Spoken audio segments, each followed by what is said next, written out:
আবহাওয়ার খবর জানতে চলে যাচ্ছি সহকর্মী শাহানুর সরকারের কাছে। শাহানুর, আজকের আবহাওয়া নিয়ে আপনার কাছে কি তথ্য রয়েছে জানাবেন? ধন্যবাদ রাজিউর আপনাকে। দর্শক, এই মুহূর্তে আজকের আবহাওয়ার সর্বশেষ খবর জানাবো আপনাদেরকে। আজ ৫ জুন ২০২৬। আগামী ২৪ ঘন্টায় দেশের সব বিভাগের বেশিরভাগ জায়গায় অস্থায়ীভাবে দমকা হাওয়া সহ বৃষ্টি এবং সেই সাথে বজ্রবৃষ্টির সম্ভাবনা রয়েছে।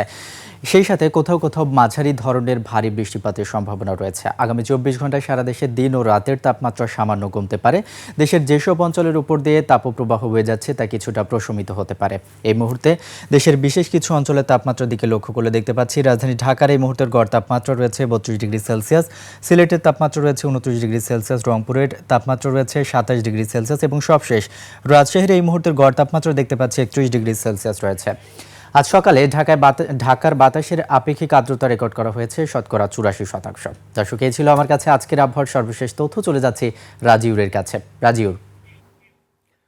শাহানুর, আপনাকে অনেক ধন্যবাদ।